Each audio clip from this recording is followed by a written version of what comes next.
Have you ever looked closely at the change in your pocket and thought, could this be worth a fortune? One simple copper-colored penny. Just 1 cent.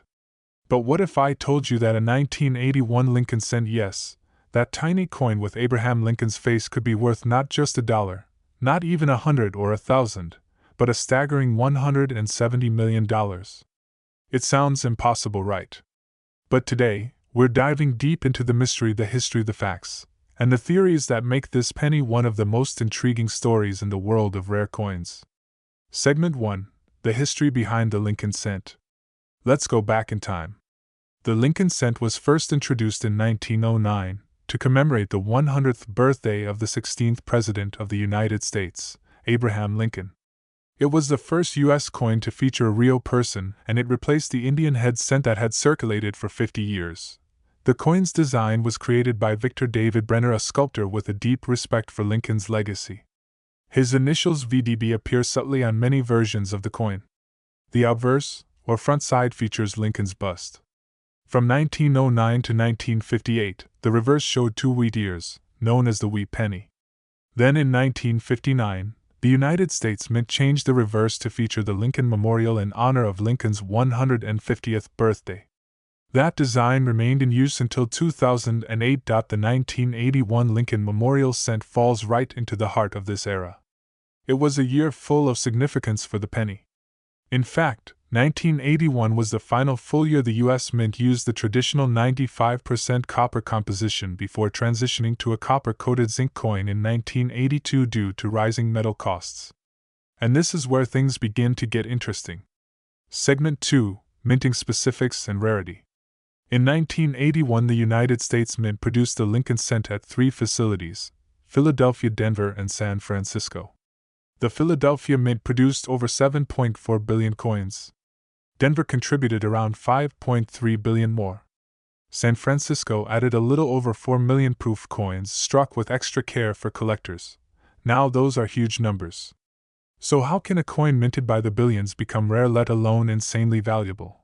Well, not all coins are created equal. Some coins escape the mint with errors, struck on the wrong metal using different dyes, or featuring minute changes in design that collectors crave. These are not just coins, they are historical anomalies. And 1981 is full of them. Segment 3: Copper versus zinc, the crucial difference. In 1981, pennies were still being made of 95% copper and 5% zinc. But copper prices were climbing, and the cost of minting a penny was approaching 1 cent or more. That's bad economics. So, the U.S. Mint began testing new compositions. In 1982, they began minting pennies with the zinc core coated in a thin layer of copper, dropping the weight from 3.11 grams to 2.5 grams. But here's the twist.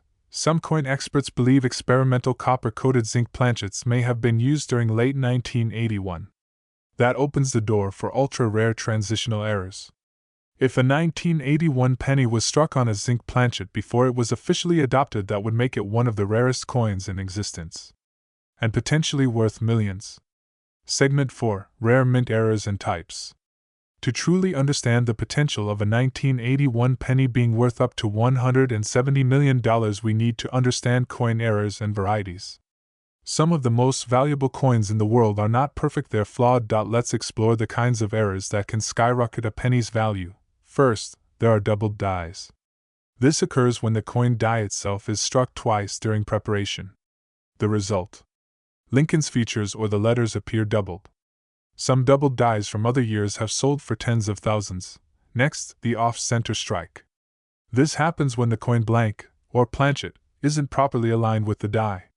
Depending on the degree of the misstrike, and whether the date is still visible, it can fetch hundreds or even thousands of dollars. There are also die cracks and cuts where worn dies leave raised lines or blobs on the coin. These are often minor but can interest specialists. Then there are the extremely rare wrong planchet errors, where a penny is struck on metal meant for another denomination or country. For example, a 1981 penny struck on a dime planchet, or even a foreign coin, can be worth tens of thousands. And the crown jewel: the mule error, where 2 mismatched dies are used on a single coin. One side might be from a penny, and the other from a dime or foreign coin. Mules are so rare that they command prices up to and over $100,000, sometimes significantly more depending on condition and uniqueness. Segment 5. The $170 million claim, fact or fiction. Let's talk about the elephant in the room. Is there truly a 1981 Lincoln penny worth $170 million? To be clear, no such public auction sale has ever recorded a penny from 1981 reaching that level. The most expensive known Lincoln cent remains the 1943 D copper penny, which has sold for over $1.7 million due to its composition anomaly. So where does the $170 million number come from? Coin forums and online discussions have circulated stories of a rumored 1981 Lincoln cent with a one-of-a-kind mint era, perhaps a mule era struck in gold, or with an undocumented alloy. No official records confirm such a coin, but in the numismatic world rumors like these fuel deep searches and major paydays. Theoretically, if a 1981 Lincoln cent was discovered with a dramatic, undeniable, and completely unique mint error, such as being struck in solid gold, having an impossible die pairing, or verified as an intentional mint escape, its value would be whatever someone is willing to pay. And that could be in the tens or hundreds of millions, especially if it is graded perfectly and has a provenance. Segment 6. Market trends and current collector value. Voiceover. Right now, the average 1981 penny in your pocket is worth just 1 cent. But in high mid-stake grades, particularly MS66 or MS67, a Philadelphia or Denver penny can sell for $10 to $25. A San Francisco proof coin in PR69 Deep Cameo can sell for up to $200. Era coins. That's where things change drastically. Off-center pennies from 1981 can fetch $100 to $300. Double die errors might go for $50 to $400 depending on clarity.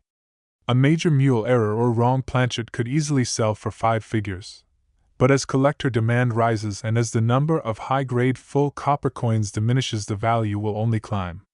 Especially for the rarest examples, those few coins that defy expectation. Segment 7. How to check your penny. Now, here's what you should do. Grab a scale. A full copper 1981 penny weighs about 3.11 grams. If you find one that weighs less, especially around 2.5 grams, it could be struck on a zinc planchet by mistaken incredibly rare transition error. Use a magnifying glass. Look for doubling in the date, in Liberty, or in Lincoln's eye. Check for off-center strikes or any unusual edges. Examine the mint mark if it looks repunched. It could be a variety worth grading. If you suspect your coin is rare, send it to a certified grading service like PCGS or NGC. A certified grade can make all the difference between a pocket find and a payday. Who knew a little penny could hold so much power, so much history, and possibly so much value?